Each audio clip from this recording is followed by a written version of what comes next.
Son las 19 horas del lunes 23 de marzo de 2020. Estamos en la Ciudad de México y hoy iniciamos la conferencia de prensa diaria sobre la situación del nuevo coronavirus COVID-19. Y hoy ejercemos una distancia tan sana que hoy voy a estar solito.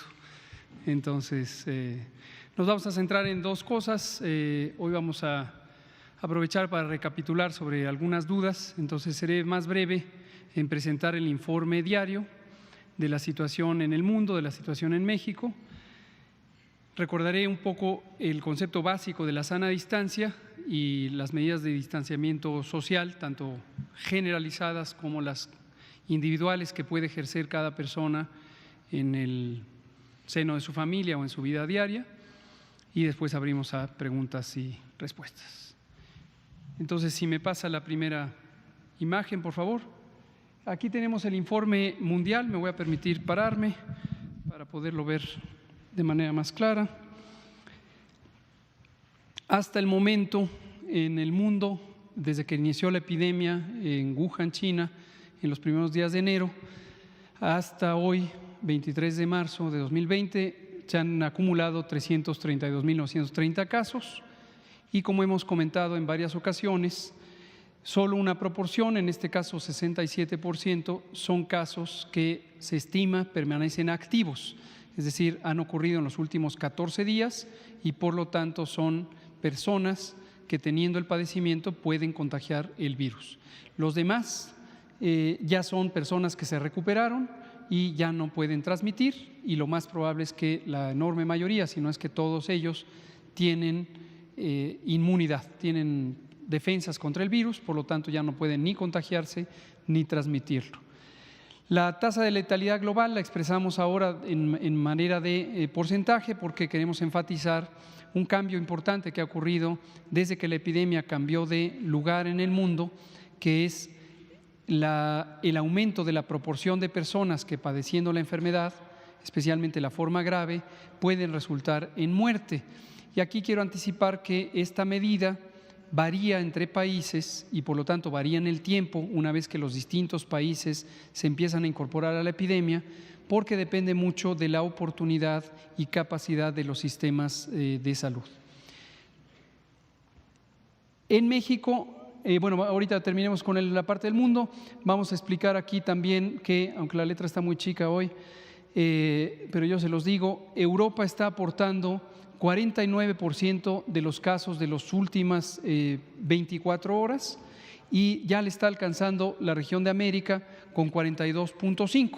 ¿Esto qué quiere decir? La intensidad de la transmisión en las distintas regiones del mundo. Como bien sabemos, empezó en China y después se propagó a varios países del mundo, pero el centro de mayor actividad en las últimas 3 semanas ha sido la región de Europa, particularmente Europa Occidental. Y también en las últimas 3 semanas empezó a aparecer en América, en toda América, incluyendo Estados Unidos, Canadá y posteriormente varios países de América Latina. Hoy tenemos prácticamente toda América Latina que, de acuerdo a la clasificación de la Organización Mundial de la Salud, tiene al menos un caso en donde ha habido contagio en el sitio, en el país, y no solamente casos importados. Esta señal, si pasamos a la siguiente diapositiva, que es la situación de México, es una señal importante porque tiene que ver con esta progresión que se espera la epidemia tenga desde la fase de importación del virus, importación de casos, posteriormente hacia la transmisión comunitaria y eventualmente en algún momento hacia la transmisión generalizada. Ahorita voy a comentar eso.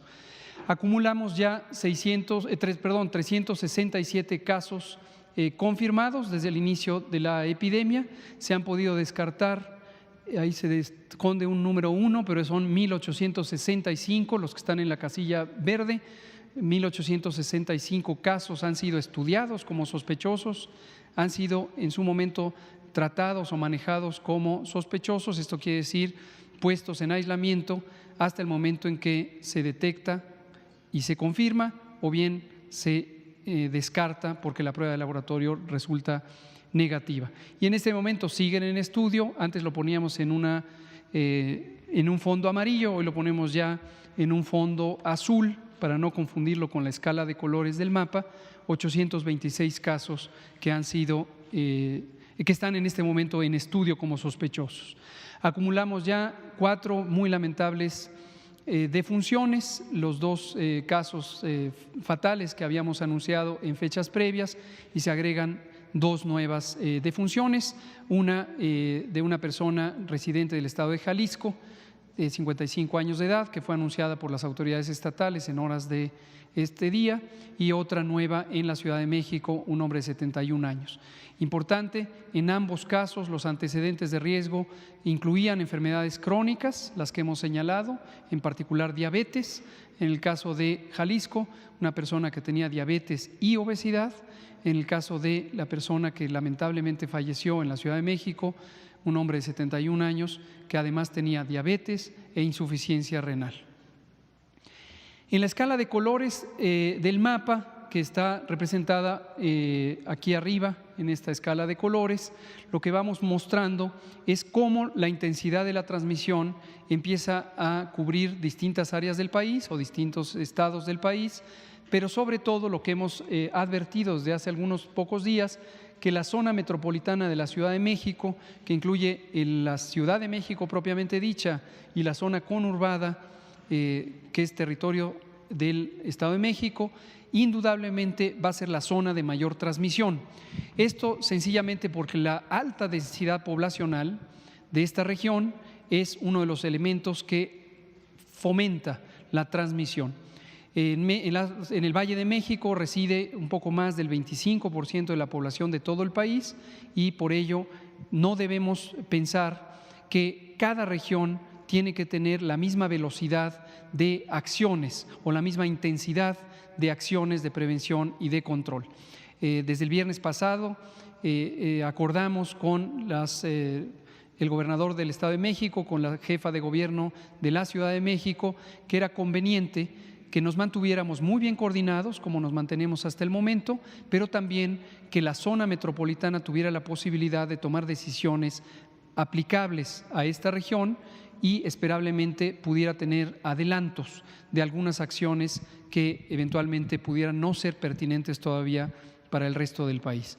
Esto corresponde precisamente con el esquema regionalizado que habíamos anunciado desde todas las semanas anteriores en la tabla que poníamos todos los días, donde hablábamos de los 3 escenarios y de las intervenciones correspondientes. Respecto a las características de los casos, tenemos todavía 11% de personas que han tenido enfermedad suficientemente importante como para requerir hospitalización, y 89% de personas que no han requerido hospitalización porque su enfermedad es suficientemente leve como para que puedan ser simplemente puestos en un aislamiento voluntario preventivo, que no contagien y se recuperen, como suele pasar en esta enfermedad en la mayoría de los casos, en forma espontánea, en una enfermedad que tiene algunos síntomas que son incómodos, son molestos durante algunos días, pero no afectan significativamente el funcionamiento de los distintos sistemas y órganos del cuerpo, y tampoco ponen en peligro la vida. La distribución por sexos hasta el momento tiene esta particularidad: 37% son mujeres, el resto son hombres. En realidad no existe una razón conocida por la que pudiera haber esta distribución relacionada con el sexo. Lo que muy probablemente refleja también es los patrones de movilidad y por lo tanto los riesgos de contagio que existen en uno y otro géneros. También aquí un asunto que es importante es los distintos estados de salud que tienen las personas que hasta este momento se han acumulado como casos confirmados. 88%, ya dijimos, son los ambulatorios, y de las personas que están hospitalizadas, la enorme mayoría, que en su total son 7%, son personas que están hospitalizadas pero estables, es decir, están en una zona de hospitalización general, no están en unidades de terapia intensiva. Y como graves e intubados tenemos a 2% del total, sin olvidar que vamos a ir incrementando la proporción de recuperados. Ayer habíamos anunciado 1%, hoy estamos subiendo a 2%, y lo esperable es que en la medida en que este enorme porcentaje de personas que se recuperan espontáneamente lo vayan logrando, este porcentaje de recuperados va a aumentar progresivamente. La siguiente. Esta es una información nueva que me gustaría compartir con todas y todos ustedes, también allá a la audiencia. La fase 1 o el escenario 1 se define como la situación en donde los casos vienen de fuera. Esto ocurrió al inicio de la epidemia, son aquellos casos que personas, ya sea residentes de México o ciudadanas mexicanas que viajaron al exterior, se infectaron en el exterior y regresaron. Posteriormente se agregó otro tipo de relación con la importación, que es personas que vinieron de visita desde el exterior y contagiaron a personas en México. Estos dos fenómenos se conocen como casos importados y el segundo como casos asociados a la importación. Y hemos definido desde hace varias semanas la existencia de una primera generación de contagios que ocurre cuando personas que viajaron pueden contagiar a alguien que no viajó. Mientras se mantenga ese patrón, no nos salimos todavía de la fase 1 porque tenemos la enorme posibilidad de rastrear e interrumpir las cadenas de transmisión. Sin embargo, hemos tenido una predicción desde el inicio de los trabajos de preparación. No olvidar que México empezó a prepararse desde el 3 de enero de 2020 y hemos identificado las distintas situaciones de lo que está por venir. Y en ello identificamos que irremediablemente, conforme aumente el número de casos, nos empezaremos a encontrar situaciones en donde se vuelve crecientemente difícil hasta llegar a ser imposible el rastrear cada cadena de transmisión.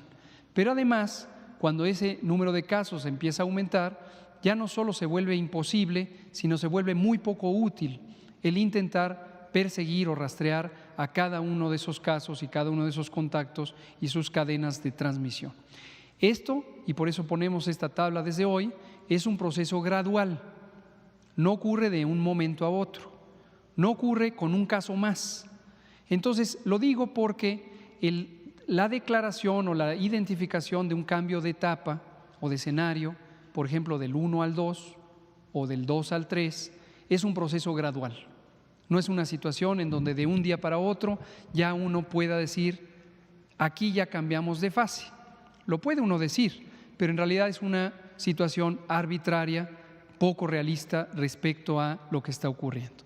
En realidad, como se manifiesta esto, es que cuando crecientemente se encuentra uno con la imposibilidad y también la poca utilidad de rastrear las cadenas de transmisión, empieza a ser crecientemente más importante las medidas colectivas, las medidas sociales de mitigación que generalmente corresponden a la etapa 2.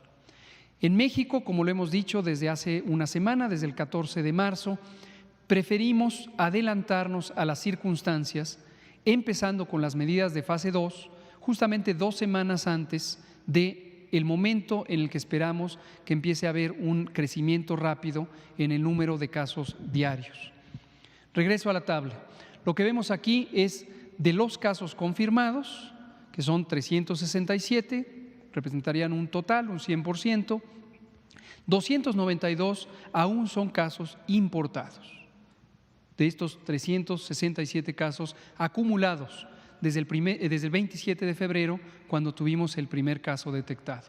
Sin embargo, 70 de ellos, 19%, son casos asociados a la importación. Es esta relación entre alguien que viajó y contagia a alguien que no había viajado. Y lo que empezamos a encontrar, pero lo queremos anunciar muy tempranamente, desde que la proporción es muy pequeña, son algunos casos en los que no hay un antecedente identificable de importación. Es decir, en el estudio epidemiológico del caso se interroga al paciente, a la paciente, se le pregunta que haga memoria si viajó, si recibió a un visitante que viniera del extranjero, en particular de los países de alta transmisión, y ya en 5 de estos 367, lo que representa por el momento un porcentaje muy pequeño, 1%, ya empezamos a encontrar que hay personas que no son capaces de identificar o reconocer a quién les contagió. Esta es una señal muy temprana, pero esta es una señal característica de la transición hacia la fase 2. Quiero que ustedes la conozcan desde este temprano momento y recuerden que México decidió adelantarse a las circunstancias aproximadamente 15 días antes de empezar con una fase acelerada de transmisión. Creo que es la última.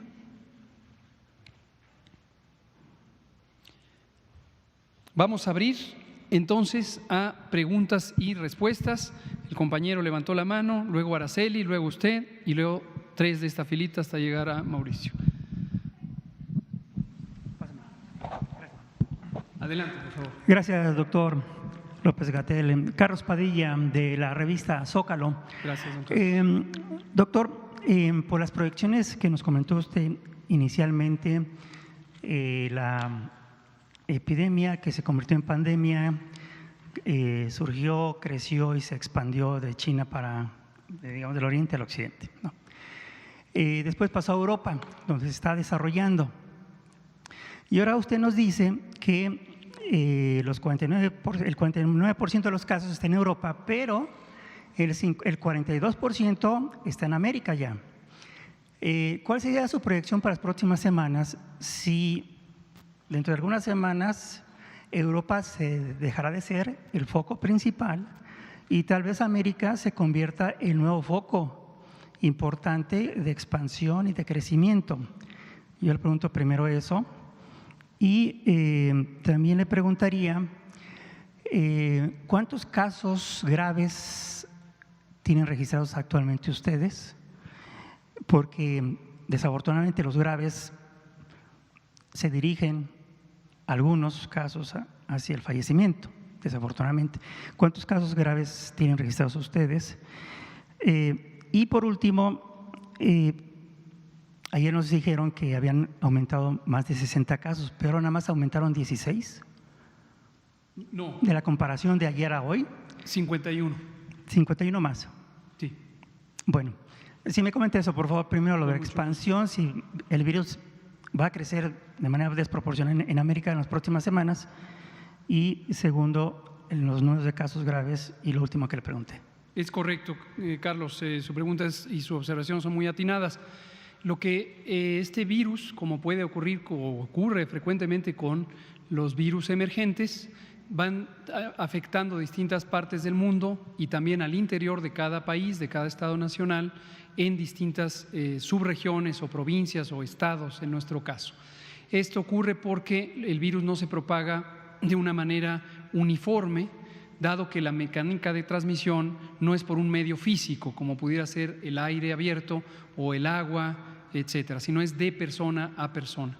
Los patrones de transmisión, por lo tanto, están gobernados por los elementos de la densidad de población, es decir, en un área física dada, si hay muchas personas o hay pocas personas, y también por los elementos de movilidad. ¿Por qué Europa específicamente? No hay una razón que uno pudiera anticipar como única, pero sin duda la región de Europa, particularmente occidental, es una región por sus características económicas y políticas de importante afluencia y movilidad de personas. En Europa no hay fronteras físicas, por lo menos en lo que está definido como la Unión Europea. Entonces, la libre movilidad de las personas, desde luego, finalmente integra en términos de salud a todo el territorio europeo. América, indudablemente, como lo fue en su momento China y posteriormente el sureste asiático y después Europa, empezará a convertirse en la zona de mayor generación de infecciones, por lo tanto, en el mayor número de casos nuevos en las últimas 24 horas y, según el tamaño poblacional, terminará siendo una región que aporte significativamente casos. Respecto a la cantidad de personas o la proporción de personas que se encuentran graves, es precisamente lo que señalé, si me pasa 2 diapositivas atrás, donde está el mapa de México, 3, es lo que señalé y señalamos todos los días, lo que se ve en el círculo que está en la esquina inferior izquierda de la gráfica. Ahí está la distribución de acuerdo al estado de salud. Lo que está en verde, con un 84%, son las personas que tienen enfermedad leve. Los que están en azul clarito son personas que están hospitalizadas, pero estables, es decir, en una cama de hospitalización general. Y lo que está en un 1%, en un color que me parece que es magenta, son las personas que están en una terapia intensiva. Entonces, este sería el 1% de los 367, entonces estamos hablando de 4 casos. Bien, perdón el paréntesis. A pesar de las recomendaciones de Claudia Sheinbaum, algunos restaurantes de aquí del centro histórico continúan abiertos. Su exhorto, por favor. Exhortamos, y aprovecho ahora sí se me ponen a su sana distancia, para recordarles que su sana distancia es la mejor herramienta, la mejor fuerza que podemos tener para controlar esta epidemia. ¿Por qué razón? Porque es una epidemia causada por un virus que se transmite por la vía respiratoria. Cada vez que hablamos, tosemos, estornudamos, gritamos o cantamos, todos, absolutamente todos los seres vivientes o todos los animales, pero en este caso los humanos, que somos también parte del reino animal, despedimos vapores o aerosoles de secreciones respiratorias y también gotas, pequeñas gotas de saliva, a veces son visibles, a veces son demasiado pequeñas para ser visibles. Ese material líquido proveniente de una persona infectada tiene una concentración importante de virus. Esos virus, si llegan a los ojos, la nariz o la boca de una persona susceptible, le van a causar la infección. Y una proporción de las personas infectadas, que podría ser hasta el 5 o 10% de los infectados, puede desarrollar enfermedad. COVID es la enfermedad. El virus se llama SARS-CoV-2, pero COVID es la enfermedad. De modo que una persona con el virus, que uno puede documentar la existencia del virus, pero que no tiene fiebre, dolor de cabeza, dolor de garganta, tos, estornudos, malestar general, no tiene COVID. Entonces, esto de los espacios públicos es importante porque en la medida que todas y todos nos quedemos en casa, permanezcamos en casa siempre que esto sea posible, no salgamos por las plazas públicas, por el transporte público, evitemos ir a lugares concurridos, eso va a ayudar a cada una y uno de ustedes, a cada uno y una de nosotros, a que no nos contagiemos. Y eventualmente, si tenemos enfermedad, a que no contagiemos a otros. Hay que conservar una sana distancia y que su sana distancia nos ayude a todos, a ustedes mismos, a nosotros mismos, a todos. Vámonos aquí en filita, habíamos dicho el colega de Araceli, el colega de allá atrás y luego esta filita hasta Mauricio. Preguntarle si en este nuevo material que nos está ofreciendo sobre los conteos hay 5 de los 367. Lo que había comentado, el nuevo material que nos ofrece sobre las características de la fase 2, ¿a qué número tendríamos que llegar para declarar una fase 2? Porque esta lámina se incluye en toda la información que nos habían estado dando a lo largo de estas conferencias. ¿Qué número tendría que aparecer ahí para que declarara fase 2? Porque si bien no recuerdo, entonces seguimos en fase 1. ¿Cuándo ocurriría la fase 2? Y preguntarle si el 01800 ya está restablecido. Gracias. ¿Cómo no? Gracias por las preguntas. Son interesantes. A todos nos gusta tener blanco o negro, lloviendo, secas, arriba, abajo. Uno se siente más cómodo cuando las cosas se clasifican en sí o no, y eso nos lleva a pensar que las fases de una epidemia se pueden definir en un punto preciso porque se alcanza una proporción de casos no rastreables, porque se llega a un número de casos, pero en realidad no funciona así. En realidad sabemos que esto es un proceso continuo que inicia, tiene una evolución, llega a una fase donde hay un importante acúmulo de casos, hay un punto de máxima transmisión y eso sí, después de ese punto de máxima transmisión empieza a descender, pero también progresivamente. Hemos dicho, preparémonos para una epidemia larga porque si tenemos éxito en retardar la transmisión, vamos a tener una epidemia larga. Eso no agrada mucho, pero se compensa con el hecho de que vamos a tener pocos casos en general, pocos casos al mismo tiempo y vamos a poder prolongar el momento en donde no tengamos demasiados casos. Son los 3 objetivos de la mitigación. Entonces, atendiendo a la pregunta, no hay una cifra preespecificada, un umbral, un punto de referencia. Más bien lo que hacemos es que todos los días en nuestra unidad de inteligencia epidemiológica y sanitaria revisamos la información y entonces esa información nos permite tener señales que nos orientan sobre cuáles son las intervenciones que debemos aplicar en cada momento. Precisamente por eso tomamos la decisión de adelantarnos a las circunstancias. En el mundo se va conociendo sobre cómo funciona la epidemia, sus características, sus mecanismos de alteración de la sociedad y de las personas, y pudimos conocer la epidemia, cómo se comportó en los países europeos. No queremos que nos pase lo que ha ocurrido muy desafortunadamente en los países europeos, en donde en un momento dado hubo un retardo en algunas acciones que pudieron haber quizá prevenido este escalamiento tan acelerado. El escalamiento acelerado lo vamos a tener, que no haya duda. Va a haber un momento en el que en México los casos estén progresando, multiplicando de manera muy acelerada. Pero cuántos casos lleguemos a tener durante esa fase de cambio rápido, eso depende de las medidas de mitigación comunitaria masivas que hemos puesto ya en vigor. Entonces, lo que hicimos fue adelantarnos, es indistinto si le llamamos 1 o 2, de momento eso no es informativo, lo que dijimos es tenemos que actuar. Lo que va a ocurrir es que vamos a lograr retardar la transmisión y de todos modos vamos a estar apreciando, no sé si día con día, pero por lo menos cada algunos pocos días, que perdemos la trazabilidad de los contagios, lo cual ya será irrelevante porque ya tendremos en práctica las medidas comunitarias. Perdón, porque de hecho la OMS había dicho que ya estábamos en fase 2. Es por eso mi pregunta. No, porque la OMS no usa este tipo de clasificación. Usa el mismo modelo de algunas características que ocurren en cada etapa de la epidemia, pero la idea precisa de decir 1, 2 y 3, o por ejemplo la OMS de hecho usa 4 fases, es muy variable. ¿Sí? Local.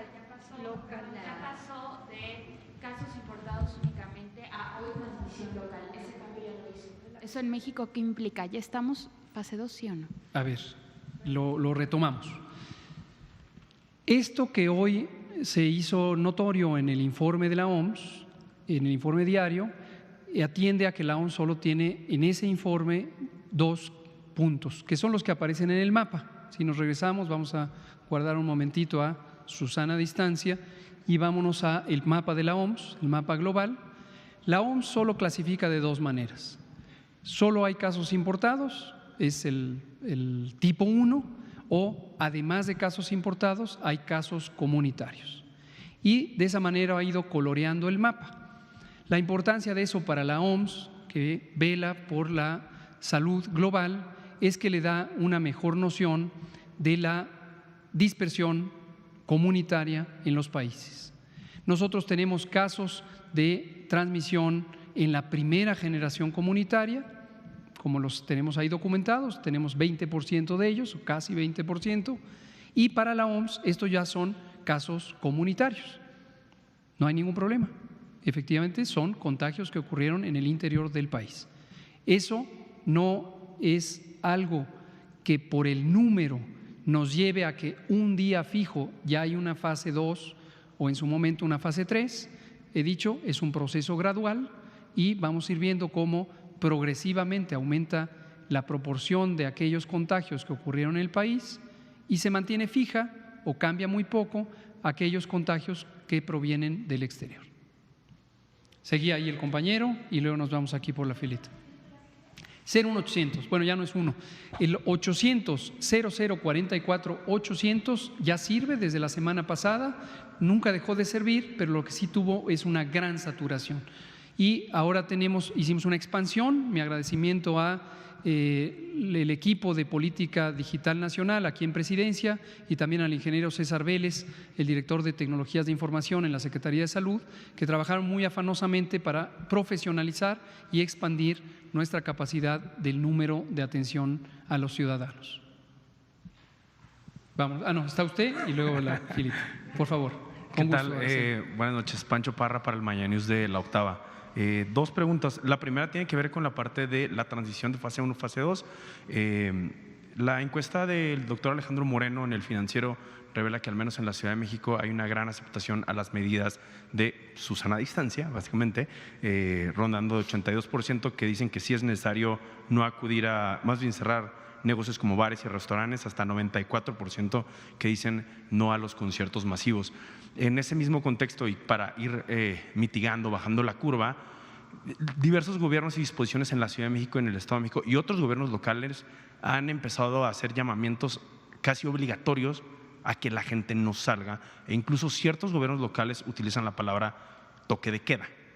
Eso es muy preocupante en términos jurídicos, y querría ver si de parte de la Secretaría de Salud, cuando lleguemos a la fase 2, porque vamos a llegar, ya nos dijo, se van a tomar estas disposiciones legales serias, ¿no? Y la segunda pregunta es respecto a la capacidad del sistema de salud, que ya se ha estado comentando aquí en las conferencias. Hay una proyección del maestro Jorge Galván, donde con un modelo que ha estado circulando, proyecta que en el pico máximo podríamos llegar a utilizar 86,000 camas. Tenemos esa capacidad, sí, no, sé que se van a adaptar algunas, y en esta misma medida quisiera preguntarle ¿qué consideraciones se están tomando con el personal de salud? Porque en los chats y grupos en redes sociales de doctoras, residentas, médicos internos de pregrado, etcétera, se comenta mucho esto, se sienten bastante abandonadas. Los encargadas de instrucción les dicen, pues tráete tus 8 cambios, consigue tus máscaras y demás. Están los screenshots, circulan, de buena fuente los conozco, y sé que ustedes no los quieren dejar abandonados y que también navegan con un presupuesto raquítico que ojalá cambie dada esta circunstancia. Esas serían mis dos preguntas, grosso modo. Disculpe. Con mucho gusto. Muchas gracias por sus preguntas. Empecemos por la última y primero aclarando lo que usted afirma, navegan con un presupuesto raquítico, pues es algo que no es verídico, así de simple. Es decir, esta idea que suele ser especulativa, no basada en datos, de la inexistencia de financiamiento, no la hay, ya lo hemos explicado. Mañana precisamente vamos a comentar un poco más, aprovechando el pulso de la salud. Sí que nos centramos en los aspectos que le son trascendentes. El presupuesto de salud en general en México históricamente ha sido un presupuesto menor a lo que podría ser deseable. Es decir, si consideramos una referencia, por ejemplo, los países miembros de la Organización para la Cooperación y el Desarrollo Económicos a los que México pertenece, en general México está en las partes bajas del financiamiento de salud, con un presupuesto que ha rondado alrededor del 3% como proporción del Producto Interno Bruto, cuando en 50% se utiliza 7% del Producto Interno Bruto. Si en ese sentido consideramos que el presupuesto de salud históricamente en México, a lo largo particularmente de los últimos 30 años, ha sido bajo, estoy de acuerdo, lo hemos comentado, ha sido bajo. Ahora, lo que sí me parece que es muy importante es que usted no meta en una discusión sobre COVID, donde acaba de señalar que hay preocupación del personal de salud sobre los recursos con los que cuenta, un señalamiento como presupuesto raquítico, porque lo que va usted a contribuir es a que estas respetables y queridas médicas que nos están oyendo piensen que usted está diciendo que la carencia que están identificando en su realidad inmediata es por un presupuesto raquítico. Entonces, no.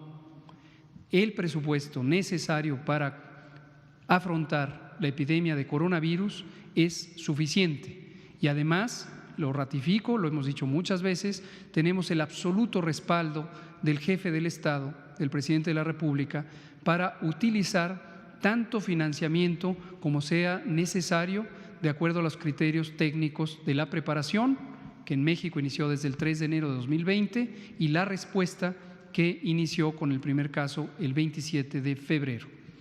Respecto a qué le diría a nuestras médicas y médicos, enfermeras, enfermeros, personal de apoyo, psicólogas, psicólogos, todo el personal de salud, primero les diría lo que siento y he sentido siempre, un profundo agradecimiento.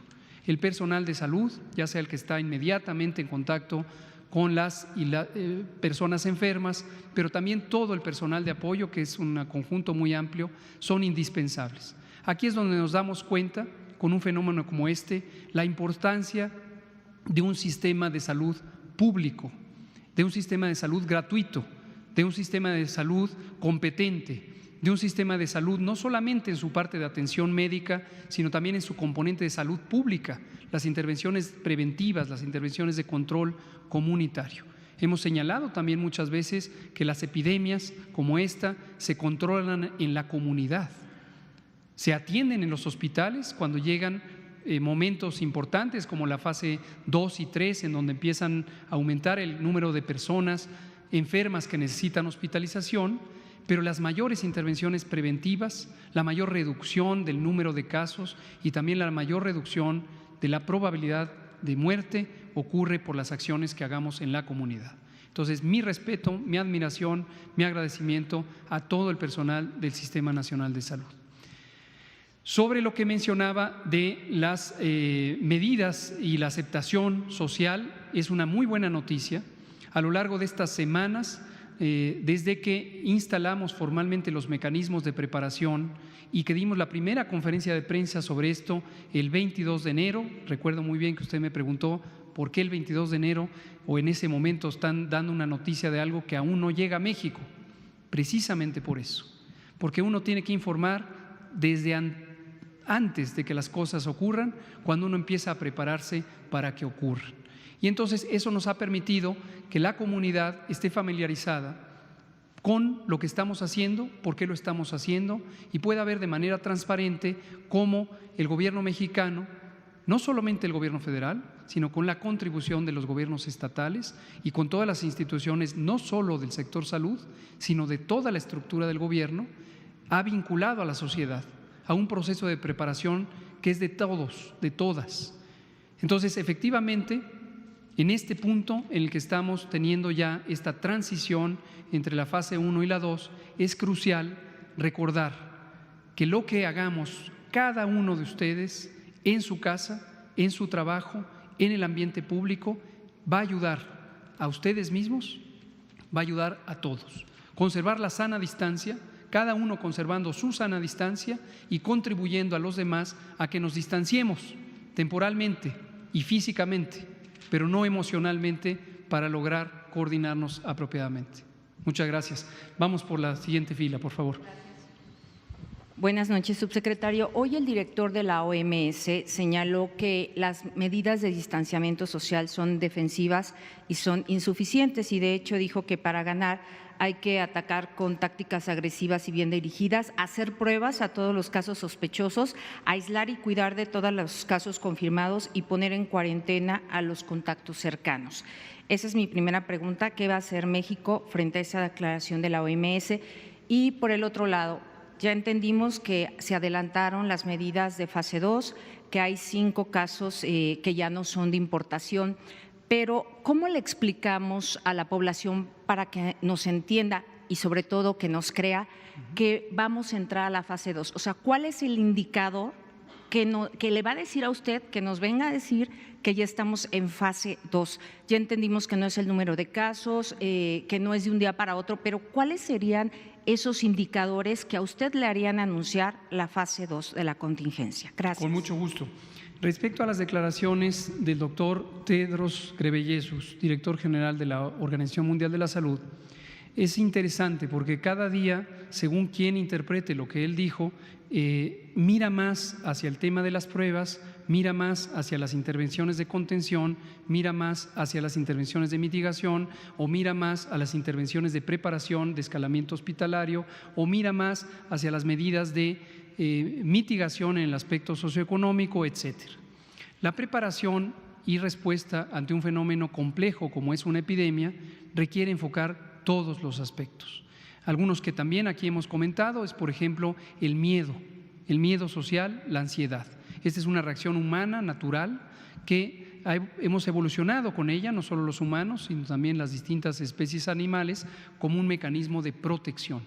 Sin embargo, cuando el miedo se exacerba, aumenta y nos ofusca la razón, empezamos a tener percepciones desmesuradas, percepciones ya sea exageradas o distorsionadas de la realidad, que a su vez nos llevan a no enfocarnos, a no atender lo que es importante atender, sino distraernos con detalles.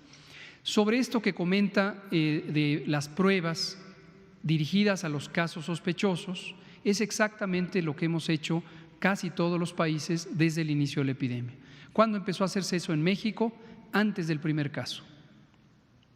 Como resultado de ese mecanismo, logramos detectar el primer caso el 27 de febrero. Pero eso lo empezamos desde mediados de enero con el mecanismo precisamente que describe el doctor Tedros Ghebreyesus, que consiste en tener una definición de caso sospechoso, que en su momento era una persona con los síntomas característicos y el antecedente de viaje al inicio era a Wuhan, posteriormente a Hubei, posteriormente a Asia, posteriormente a una lista de 7 países, posteriormente a cualquiera de esos países más los de Europa. En este momento es intrascendente el antecedente de viaje, porque en todos los lugares del mundo, incluido México, tenemos a alguien que puede contagiar a una persona susceptible. Entonces, durante la fase 1, este es el mecanismo fundamental y este mecanismo considera o es parte del repertorio de contención.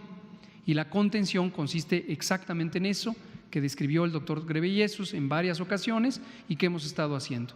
Se identifican los casos sospechosos, se les pone en aislamiento sin esperar el resultado de la prueba, se les hace la prueba, se estudian a sus contactos y a los contactos también se les pone en aislamiento.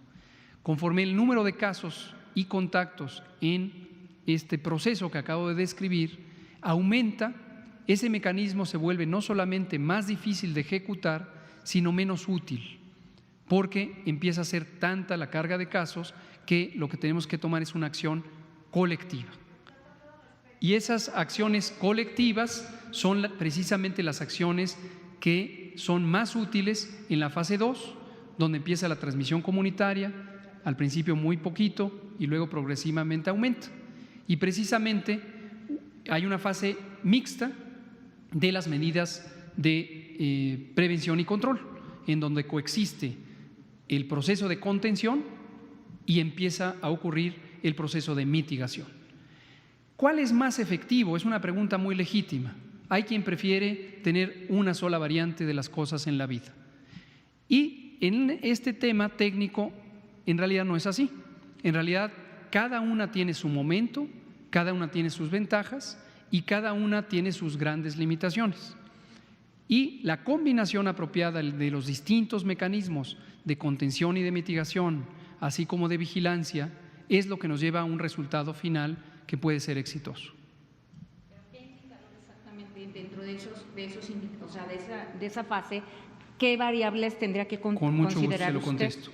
Esto es lo que hemos dicho casi cada día cuando ponemos esa tabla de colores, la podemos volver a traer, que explica o define o describe las características fundamentales de la fase 1, la fase 2 y la fase 3.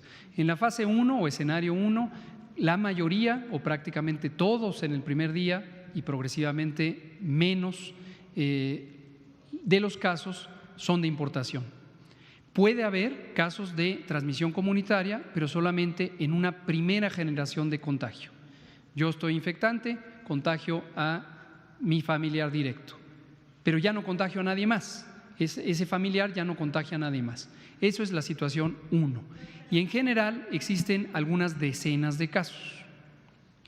Posteriormente y de manera continua, de manera progresiva, empieza a perderse la trazabilidad de los casos. Aquí lo acabamos de mostrar, tenemos hasta ahorita 1%, irá creciendo, 2, 3, 5, 7, 20, llegará un momento en que los casos no son trazables. Esa es una de las características de la fase 2.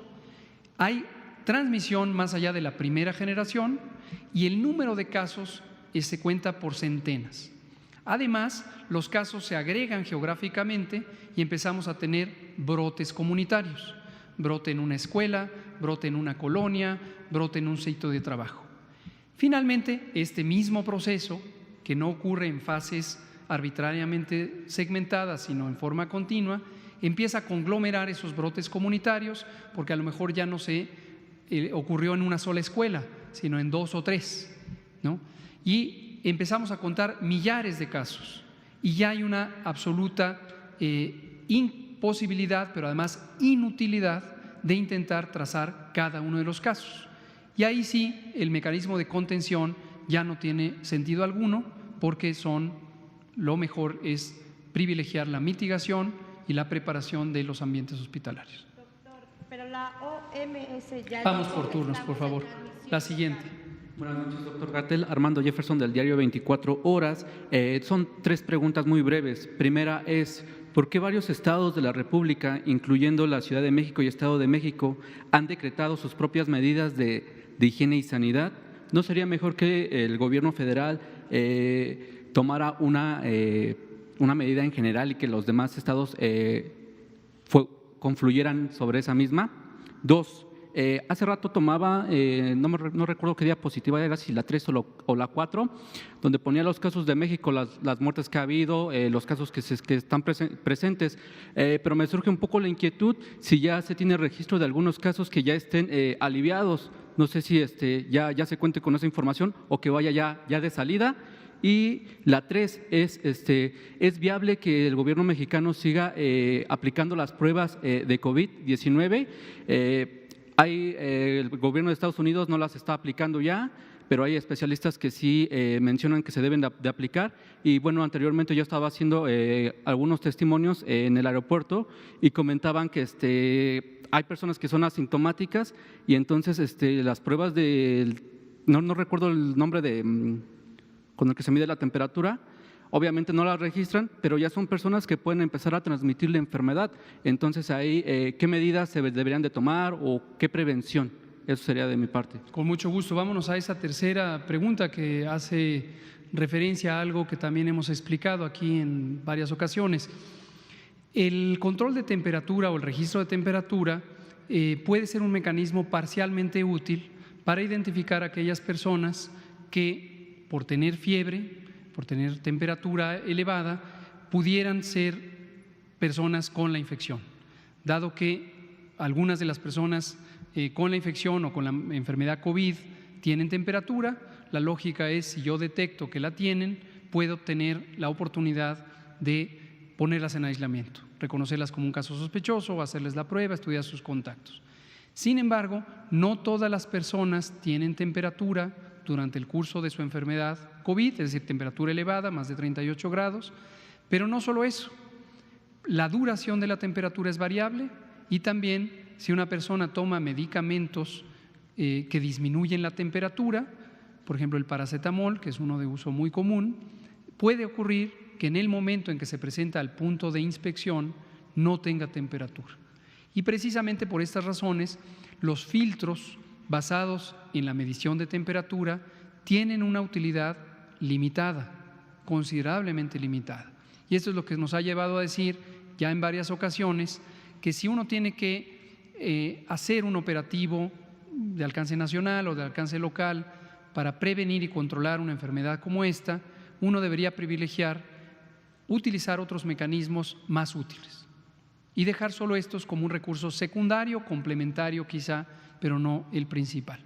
Ahora, el otro fenómeno es sobre las personas que pudieran ser contagiantes, aún sin síntomas. Esto ha sido identificado en algunos casos esporádicos, hay algunas series de casos de contagio en el mundo que ocurrieron por una persona que posteriormente se detectó como contagiante, no habiendo identificado que tuvo síntomas. Eso lo hemos encontrado también en algunos de nuestros casos, cuando hacemos los estudios de contacto y nos muestra con quién estuvo expuesto. En las personas con quien estuvo expuesto, hemos documentado algunos que no tuvieron síntomas. Entonces, esto es parte de la variabilidad biológica. Precisamente estamos planeando un estudio que ha propuesto el Instituto Nacional de Ciencias Médicas y Nutrición, Salvador Subirán, para identificar qué tan importante es este fenómeno de los transmisores asintomáticos y que eso nos ayude a reorientar algunos esfuerzos específicos de prevención. Muchas gracias. Mauricio, por favor. Alejandro Alemán, de Medicina Nos quedan Digital. 5 minutos. Sí, mire, yo soy muy concreto. Quisiera preguntarle, ¿por qué no nos liberan los datos del sistema Centinela? El sistema Centinela está desde el 94, tiene una norma oficial mexicana, tenemos unidades de monitoreo, se establece claramente los objetivos que son buscar el virus. Entonces ahí también hay pruebas. Nos han estado pasando un mapita verde que se actualiza cada semana, que nos están diciendo cuáles son las pruebas que se han hecho, pero ¿por qué no nos liberan los datos? Yo creo que esto ayudaría mucho a esta gran inquietud que tenemos todos de decir cuántos casos hay, ¿no? Y esto se lo digo porque no me dejará mentir si le digo que la epidemiología no es una ciencia exacta. Gracias. Con mucho gusto. La epidemiología es la ciencia básica de la salud pública y tiene distintos métodos. Algunos se basan en constatación directa o documentación que puede ser cualitativa o cuantitativa, y muchos de los métodos de la epidemiología se basan en la inferencia estadística y la estimación, que son distintas materias que son exactas en la medida en que aluden o acuden a los números, pero que reconocen la incertidumbre de fenómenos complejos. Ahora, sobre lo que usted pregunta, por supuesto, no es cosa de liberarlos o no liberarlos, es cosa de, con mucho gusto, ilustrarles dónde está en el portal web de la Dirección de Epidemiología los distintos, no solo datos, sino inferencias y estimaciones que llevamos haciendo por muchos años por este sistema. Están ahorita en el componente del sistema de vigilancia de influenza, que es donde nacieron, pero con mucho gusto los podemos transportar al micrositio para que ustedes los puedan ver de manera clara. En este sistema que está funcionando, que está haciendo pruebas, ¿han detectado COVID-19? Hasta el momento no, y lo que le platico es lo siguiente. Esta exploración, este barrido, tamizaje, este reconocimiento territorial en búsqueda del virus SARS-CoV-2 lo iniciamos desde la segunda quincena de enero en rondas deliberadamente exploratorias del territorio nacional semanales. Sin embargo, la prueba diagnóstica para coronavirus SARS coronavirus 2, que es el virus causante de COVID, lo incorporamos al sistema de vigilancia epidemiológica de influenza. En todos los casos de enfermedad tipo influenza de característica grave, que le llamamos infección respiratoria aguda grave, se hacen pruebas de laboratorio. Y en esas pruebas de laboratorio se hacían pruebas para 13 virus respiratorios, influenza A, influenza B, metaneumovirus, rinovirus, otros coronavirus, etcétera. Y desde la primera semana de febrero incorporamos también a ese mecanismo la detección del nuevo coronavirus 2019. Ahora, de manera ya formal, ya no como un elemento exploratorio del territorio, sino ya como el mecanismo central del seguimiento de esta epidemia, a partir del viernes se aprobó la 5ª modificación de los lineamientos de vigilancia epidemiológica, que naturalmente tienen que cambiar de acuerdo a la situación y las preguntas que tenemos que resolver para enfrentar apropiadamente la epidemia en cada una de sus etapas y en cada uno de los aspectos. Este nuevo elemento es que a partir de esta semana, concretamente esta semana, hoy lunes 23, dado que los lineamientos se aprobaron el viernes pasado, van a coexistir 2 mecanismos principales de vigilancia: la identificación de casos sospechosos, su confirmación por laboratorio, el estudio de sus contactos, que como mecanismo de vigilancia además corresponde con la iniciativa de contención o la mecánica de contención que preguntaba la compañera que estaba aquí sentada. Eso va a seguir durante toda la fase 2, pero se suma ya a eso también todas las capacidades del sistema de vigilancia Centinela de la influenza. Y les iremos comentando no solamente los casos observados, sino los casos estimados, porque la manera en que funcionan los sistemas de vigilancia centinelas es exactamente como funcionan las encuestas de cualquier tema o cualquier punto de interés. Básicamente, cuando hay fenómenos dispersos, no es útil, ni es informativo, ni es conveniente, ni es factible, ni es productivo tener una aspiración de que uno puede reconocer a todos y cada uno de los casos. Sería como querer contar las gotas de agua que hay en el mar, para que nos demos una idea. Pero lo que uno sí puede hacer es tener muestreos Y los muestreos, así como ocurre en las encuestas, son precisamente las detecciones de los casos observables que se identifican en las unidades de monitoreo de influenza.